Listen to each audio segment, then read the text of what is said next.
안녕하세요. 체인지 성경입니다. 오늘은 사사기 8장 함께 공부해 보도록 하겠습니다. 우리가 지난 시간에 기드온이 미디안 사람들을 추격해서 많은 사람들을 죽이고 군대를 물리치는 장면들을 이제 보았는데요. 이제 큰 전투는 이제 끝이 났고 나머지 이제 도망가는 그런 패잔병들을 쫓아가는 추격전이 시작이 됩니다. 말씀을 한번 볼까요? 자, 기드온이 죽인 미디안 왕들은 누가 있는가? 에브라임 사람들이 기드온에게 이르되 네가 왜 우리를 부르지 아니하였느냐? 자, 이 에브라임 사람들은 처음에 이 전쟁에 참여하지 않았습니다. 그런데 기드온이 처음에 군대를 모아서 이제 이 미디안의 군대를 물리치고 어느 정도 승기가 보이니까 이제 전쟁의 모든 공로를 다 이제 기드온과 그를 따르는 사람들이 가져갈 것 같으니까 이제 셈을 내는 거죠. 그러면서 자기들은 처음부터 출전하지 않았는데 그 책임을 이제 오히려 기드온에게 돌리고 있습니다. 그래서 기드온에게 왜 우리를 부르지 않았느냐? 왜 그러면서 너희가 전공을 다 차지하려고 하는 게 아니냐? 그랬더니 기드온이 이제 뭐라고 얘기하나요? 그들에게 이르되 내가 행한 일이 너희가 한 것에 비교되겠느냐? 자기를 낮추고 이 약간 분노가 일어난 에브라임의 화를 좀 풀어줍니다. 에브라임의 끝물 포도가 아비에셀의 만물 포도보다 낫지 않냐? 이 아비에셀은 이제 기드온의 집안이죠. 기드온의 아버지인데 기드온의 집안을 이렇게 얘기를 하면서 자, 너희 지파의 그 마지막 끝물, 이제 포도를 마지막 수확할 때는 맛이 없어지잖아요. 첫 열매가 이제 중요한 건데 우리 가문에 가장 좋은, 우리 지파에 제일 좋은 것보다 너네 가지고 있는 가장 안 좋은 게 오히려 더 좋은 게 아니냐. 그러니까 무슨 말이죠? 우리가 아무리 잘한들 에브라임 너네만큼 하겠느냐? 이제 자기를 낮추고 에브라임을 이렇게 은근히 이렇게 띄워주면서 그들의 이제 화를 풀어주는 겁니다. 그래서 하나님이 이 미디안의 방백, 오렙과 스웹을 너희 손에 다 넘겨주었는데 내가 한 게 어찌 너희가 한 것과 비교되겠느냐? 나는 그냥 잔챙이들을 이렇게 처리한 거고 너희들은 그 우두머리인 오렙과 스웹을 너희가 잡지 않았느냐? 너희가 처리하지 않았느냐? 그러니까 너희가 더 공을 많이 세웠다. 이렇게 띄워줍니다. 그랬더니 그때에 이들의 노여움이 풀리게 되었다. 하마터면 이제 미디안하고 전쟁이 다 끝나기도 전에 이런 전공을 두고 누가 더 공을 많이 세웠느냐 이런 문제를 놓고 내전이 일어날 뻔했는데 이런 말 한마디로 이런 불화를 이제 화평하게 바꾼 거죠. 기드온의 지혜가 좀 엿보이는 장면입니다. 자, 그래서 기드온과 그와 함께 앉아 이 300명 요단강가에 이르러서 피곤하지만 이제 추격합니다. 그러면서 숫곳 사람들에게 지나가는 그 길에 숫곳이라는 마을이 있었어요. 지방에 있는데 나를 따르는 백성이 피곤하니 떡덩이를 주어라. 나는 이 미디안의 왕인 세바와 살문나. 이제 오렙과 스웹은 이제 세바와 살문나 밑에 있는 이제 한 지방 영주쯤 되는 것 같아요. 그래서 장군들 이런 우두머리 장수들의 우두머리를 이제 잡아 죽였는데 실제로 왕은 잡지를 못했습니다. 그래서 왕들인 세바와 살문나를 추격하고 있다. 그러면서 이제 우리 좀 도와달라라고 했더니 이 숫곳의 사람들은 이제 어, 이방 사람들이죠. 이스라엘 백성이 아니기 때문에 자, 너네가 진짜로 그들을 쳐부술 수 있겠느냐? 만약에 너희가 쫓아가다가 오히려 거꾸로 공격을 당해서 세바와 산문나가 이기면 어떻게 되죠? 기드온이 지나가다가 그 도와주었다는 얘기를 들으면 이제 거꾸로 자기들이 이제 화를 입게 될까 봐 이 세바와 살문나에게 그러니까 지금 전쟁이 확실히 어느 쪽이 이길지 확신할 수 없다는 거예요. 하나님을 믿지 못하는 거죠. 자, 어찌 우리가 너의 군대에게 떡을 주겠느냐? 자, 그러니까 기드온이 지금 당장은 일단 쫓아가야 되니까 이 사람들을 이제 가만 놔두지만 이렇게 저주를 퍼붓습니다. 그러면 여호와께서 세바와 살문나를 내 손에 넘겨주신 후에 내가 가시와 찔레로 너희 살을 찢으리라. 거의 뭐 저주에 가까운 악담을 퍼붓고 이제 내려가는 거죠. 자, 그렇게 해서 숫곳뿐만 아니라 분우엘이라는 지방에 갔는데 그들에게 똑같이 얘기를 했는데 이 사람들도 마찬가지로 난 너희를 도와줄 수 없다. 자, 그랬더니 기드온이 또 이 사람들에게 내가 평안히 돌아올 때에 이 망대를 헐리라. 이 망대라는 것은 아주 높이 솟은 이제 탑 같은 건데 이 탑에서 이제 파수꾼들이 경계를 서는 거죠. 이 망대가 높을수록 이 요새가 견고하다는 뜻이고 망대가 있다는 것은 군사적으로 중요한 위치라는 것을 이야기합니다. 자, 그럴 때 이때 세바와 살문나가 갈골이라는 곳에 있었는데 이때의 동방 사람의 모든 군대 중에 자, 몇 명이 죽었죠? 칼든 자 12만 명이 죽었습니다. 12만 명이 죽었고 그 중에 남은 15,000명가량이 그들을 따라와서 그곳에 있었다. 자, 그런 걸 봤을 때 지금 기드온과 함께한 사람들은 몇 명입니까? 기드온 1명, 그리고 300용사, 총 301명이에요. 그런데 미디안 군대는 12만 명 플러스 15,000명 하면 13만 5천 명이 지금 치러 왔다가 300명을 당하지 못하고 그 중에 12만 명이 죽고 거의 90%가 죽고 나머지 10%만 살아서 도망가는데 이들도 지금 뭐 정신없이 막 도망가는 거예요. 300명이 무서워서. 자, 적군이 이렇게 안심하고 있을 때 기드온이 그 300명을 데리고 노바와 욕부와 동쪽 장막에 거주하는 길로 와서 그 적진을 치니 이미 이 사람들은 싸울 의지가 하나도 없습니다. 이미 이 패잔병들이고 이미 완전히 패배한 적군이에요. 그래서 적군을 다 쳐서 완전히 이제 격파합니다. 처음엔 도망치지만 기드온이 그를 추적하여서 이 두 왕, 세바와 살문나를 사로잡고 그 온 진영을 격파하게 됩니다. 결국 이 미디안 군대를 완전히 격파하고 온전한 승리를 이루게 되죠. 자, 누가 함께 하셨기 때문에요? 하나님께서 함께 하셨기 때문에.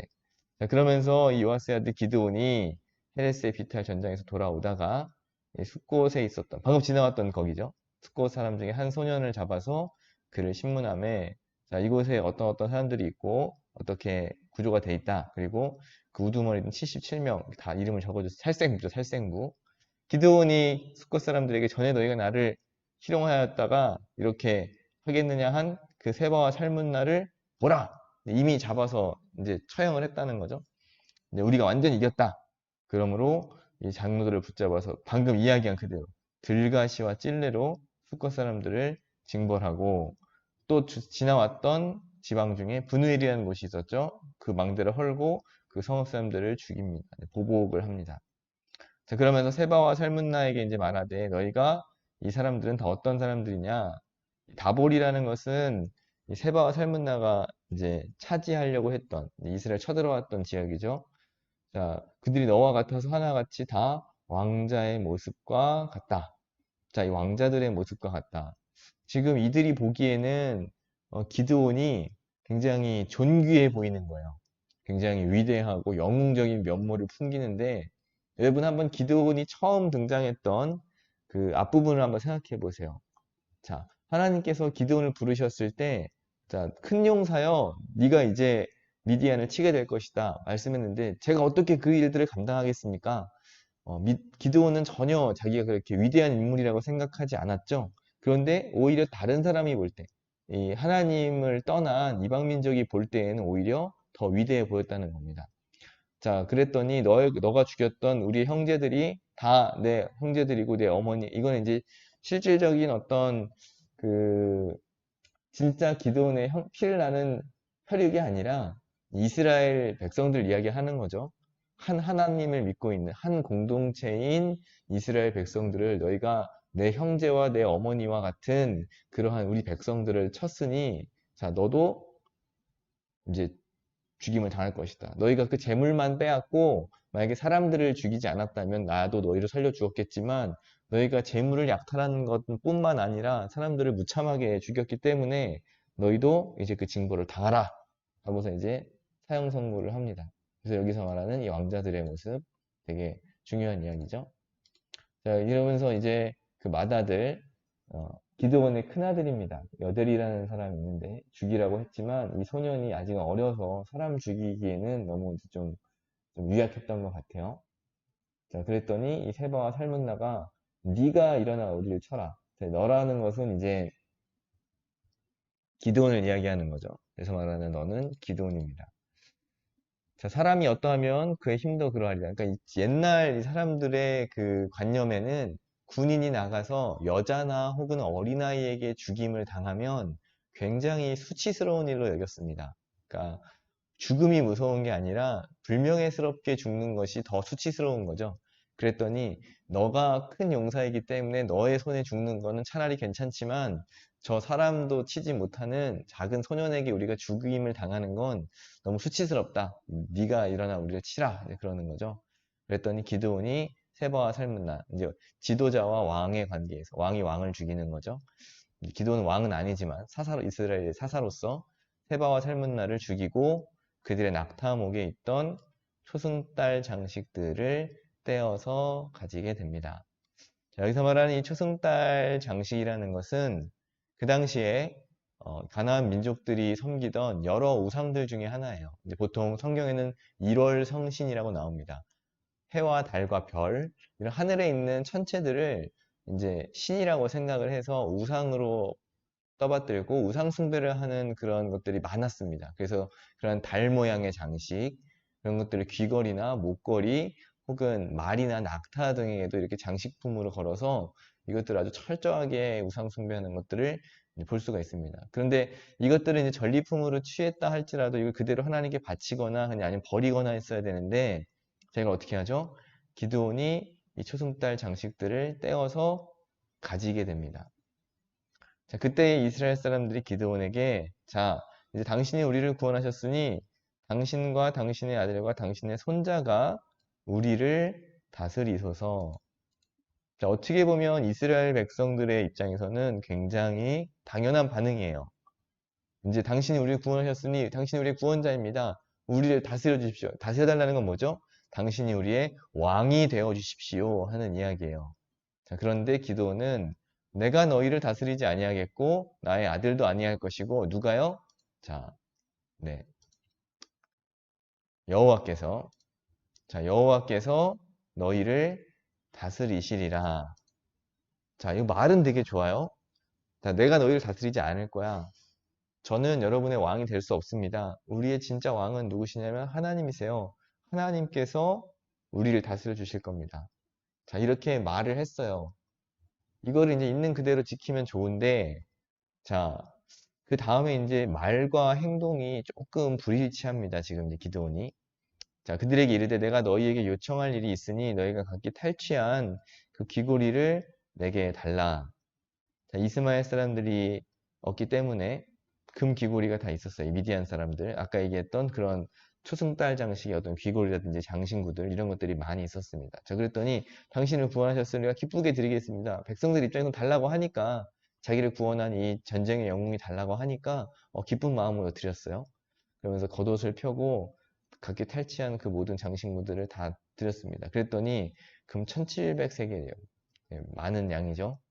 1700세겔은 한 지금으로 따지면 한 20kg 정도 네, 정도 됩니다. 금괴 한 20개 정도가 나온 거예요. 꽤 많은 양이죠. 그 외에 또 여러 가지 장식들, 폐물, 또 왕들이 입었던 좋은 옷, 그 낙타목에 둘렀던 여러 가지 사슬들 이런 것들이 있었습니다. 자, 그런데 문제는 기드온이 이거를 하나님 앞에 온전히 드린 게 아니라 이 금으로 이걸 다 녹여서 이 초승달 장식이 우상을 섬겼던 그 금들을 다 녹여서 에봇 하나를 만들었습니다. 그리고 자기의 성읍 오브라에 두었더니 자, 어떻게 하죠? 온 이스라엘이 그걸 음란하게 위함으로 그것이 뭐가 됐어요? 그거 기드온과 그의 집에 올무가 되었다. 자, 금 에봇을 하나 만들었습니다. 에봇이 뭐냐면 제사장이 입는 옷이에요. 제사장.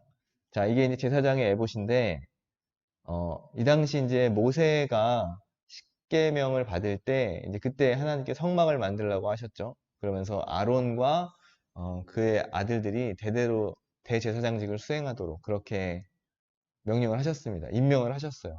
그래서 이후로부터 레위지파 아론의 자손들이 제사장 직분을 행하게 되는데 이 제사장이 입는 옷이 에봇입니다. 그래서 여기 보이는 이 푸른 색깔 이런 겉옷 그 위에 이제 뭐 흉패라든지 이런 여러 가지 금관이라든지 금패라든지 이런 것들이 있는데 어쨌든 이 제사장이 입는 옷 이걸 통칭해서 에봇이라고 해요. 에봇. 자, 굉장히 보기에도 이제 화려한데 이걸 뭘로 만들었어요? 이 사람 크기만한 사이즈를 번쩍번쩍하는 황금으로 이걸 녹여서 쳐서 이것을 만들었습니다. 그리고 이걸 자기 집에 두었어요. 자, 그랬더니 한마디로 이제 자기 전쟁의 어떤 그런 영광, 그 승리의 상징으로서 이제 하나님이 함께 하셨다라는 그건 좋은데 이거를 이제 자기 집에 두었다는 거죠. 이거를 뭐 두려면 성막에 두던지 아니면 그 당시 하나님을 섬기던 이제 그런 성막에 두어야 되는데 이걸 자기 집에 두었다는 거예요. 왜요? 사람들이 와서 보고 그 자기의 전쟁에서 이긴 승리를 칭송하고 자기를 그렇게 칭찬받고 싶은 그런 어떤 욕구 그런 것들이 이제 기드온에게 있었던 거죠. 자, 기드온 이후로 일단은 이 미디안이 이스라엘 자손 앞에 복종하여 다시는 그 머리를 들지 아니하였고 못하였고 기드온이 산 40년 동안 그 땅이 평온하였습니다. 그런데 이게 이제 온전하지 않은 평안인 거죠. 이 40년이라는 기간이. 왜요? 하나님께 온전하게 드리지 못하고 온전하게 바치지 못하고 이 우상을 만들어서 어떻게 보면 아론이 만들었던 금송아지나 출애굽기 32장에서요. 기드온이 만든 이 금 에봇이 어떻게 보면 하나의 같은 메타포를 우리에게 줍니다. 같은 상징이라는 거죠. 번쩍번쩍 빛나는 금송아지, 번쩍번쩍 빛나는 금 에봇. 둘 다 하나님께서 별로 원하시지 않는 것들이에요. 그래서 일단은 하나님이 기드온을 사사로 세우셨기 때문에 또 미디안을 쳐부쉈기 때문에 40년 동안 그 땅이 평온하였지만 그것이 이후에 기드온이 죽고 난 이후에 그의 집에 올무가 됩니다. 결국은 그 당시에는 이게 평안하고 뭐 좋았을지 몰라도 이게 하나님께서 기뻐하시지 않는 이런 것들은 올무가 된다는 거죠. 자, 이제 기드온이 죽습니다. 요아스의 아들 여룻바알이 이제 기드온이죠. 바알과 더불어 다퉜다. 이게 기드온의 다른 이름입니다. 자기 집에 거주하였는데 이 아내가 많음으로 아들이 몇 명이에요? 아들이 70명. 자, 아들이 70명이라는 말은 굉장히 많이 나왔다는 이야기죠. 아내가 뭐 한 사람당 7명 낳았다고 쳐도 10명이 넘어요. 근데 7명씩 아이 낳기가 어려우니까 뭐 한 3, 4명 낳았다고 해도 최소 2, 30명 이상 아내가 많습니다. 그리고 세겜에 있는 이제 정실 부인 말고 첩들도 많았어요. 아들을 낳았으므로 그 이름을 뭐라고 했죠? 아비멜렉이라고 했습니다. 아비멜렉. 자, 부인도 많고 처첩이 많아요. 자, 앞에서는 기드온이 분명히 뭐라고 그랬죠? 자, 내가 너희를 다스리지 아니하겠고 내 아들들도 너희를 다스리지 않겠고 여호와께서 너희를 다스릴 것이다 라고 말은 했지만 실질적으로 왕으로 어떤 임명식만 안 했을 뿐이지 거의 왕 같은 지위와 왕 같은 명성과 왕 같은 부와 왕 같은 어떤 그런 모든 혜택들을 다 누렸다는 거예요. 기드온이. 실제로는 왕처럼 행세했다는 거죠. 사람들이 그렇게 또 떠받들어 주었고. 자, 그래서 이 기드온이 나이가 많아서 죽었더니 그가 요아스의 자기 아버지의 묘실에 장사되었습니다. 자, 기드온이 죽고 나니까 이렇게 하나님을 그래도 어쨌든 섬기고 하나님 앞에 헌신했던 기드온이 죽고 나니까 이스라엘이 어떻게 했어요? 이번에는 바알들을 따라가서 음행하고 바알 브릿을 자기들의 신들로 삼았습니다. 우상 숭배하는 거죠. 자, 이스라엘 자손이 자기 주위의 모든 원수들의 손에서 건져내신 하나님을 기억하지 아니하였다. 하나님을 잊어버리는 백성은 결국은 또다시 위기에 몰리게 됩니다. 그리고 그때는 어떻게 했어요? 기드온 살아 생전에는 우리가 너의 집을 다 후대하겠고 잘 대해주겠고 너희 아들들이 대대로 우리를 다스려 달라. 그렇게까지 요청을 했던 이스라엘 백성들이지만 막상 기드온이 죽고 나니까 어때요? 자기들의 그 이익에 따라 이제 옛날에 했던 그 모든 약속 다 잊어버리고 이제 그의 집을 어떻게 보면 되게 푸대접을 하게 됩니다. 좋게 하지 않는 거죠. 이스라엘 베푼 은혜를 따라 후대하지도 않았더라. 자, 여기서 이제 이 8장이 끝이 나게 됩니다. 자, 뒤이어서 이제 9장에는 아비멜렉을 우리가 보게 될 텐데요. 자, 그러면 오늘 우리가 볼 체인징 포인트는 뭘까요? 세 가지로 말씀을 드릴 수가 있는데 첫 번째로 기드온이 어떻게 보면 내전 상황으로 번질 수 있었던 그 에브라임 지파와의 갈등 속에서 자기를 낮추고 겸손하게 에브라임 지파를 높여줌으로 인해서 그런 전쟁 상황을 피하게 됩니다. 그래서 지혜로운 사람은 위기의 순간에 말의 지혜를 발휘하게 되고 이러한 갈등과 싸움을 종식시키고 그 안에 오히려 화평과 평안을 준다는 거죠. 두 번째로 우리가 볼 것은 이 기드온의 믿음이 100%가 아니었다는 거예요. 자, 앞에서 나왔던 지금 다른 사사들이 있습니다. 뭐 온니엘, 또 에훗, 드보라, 또 앞에 있었던 그런 다른 사사들. 있는데 그래도 괜찮았어요. 자기의 어떤 개인적인 사생활이라든지 하나님에 대한 믿음이 다 있던 사람들입니다. 그런데 기드온에서부터 조금씩 변질이 되기 시작해요. 제가 처음에 사사기 서론에서 전기, 중기, 후기로 나눴는데 앞에 전기가 이제 기드온에서 끝난다는 사실 여러분 기억하시나요, 혹시? 자, 그래서 이때부터 사사들이 조금씩 이제 변질되기 시작합니다. 그래서 우리의 믿음이 100%가 아니라면 이건 0%랑 마찬가지인다는 거예요. 하나님 앞에 온전히 드려지지 못한 그런 전쟁의 승리의 영광, 그 에봇을 만들어서 우상처럼 그렇게 만들어 버렸던 이 기드온의 모습, 나중에는 왕이 아니라고 했지만 왕처럼 그 모든 지위를 누렸던 그러한 기드온의 모습은 사실은 하나님을 온전히 신뢰하는 그런 사사의 모습이라고는 조금 보기가 어렵죠. 물론 그가 전쟁의 승리를 거두고 하나님의 말씀에 순종해서 나아갔던 건 분명한 사실이고 그의 공로가 굉장히 크지만 결과적으로 나중에 뒤에 후대 역사에 굉장히 안 좋은 영향을 끼쳤다는 것도 사실입니다. 자, 그래서 우리가 말씀에서 떠나면 하나님의 은혜도 떠나게 돼요. 뒤이어서 이제 아비멜렉 이야기가 나오는데, 자, 그 뒤에 이야기를 보면 어떻게 하나님께서 이 기드온의 가문을 이렇게 다루시는가를 우리가 볼 수 있습니다. 우리가 하나님의 말씀에서 떠나고 그 믿음이 떠나면 하나님의 은혜도 떠난다는 사실 꼭 기억하시고 언제나 하나님 앞에 붙어 있고 또 이 말씀을 그냥 내가 좋은 대로 내 식대로 해석하고 내 유익에 따라 이용하는 게 아니라 온전히 하나님을 신뢰하는 100%의 믿음과 순종을 하시는 여러분들이 다 되시기를 바랍니다. 자, 사사기 8장 여기서 마치도록 하겠습니다. 감사합니다.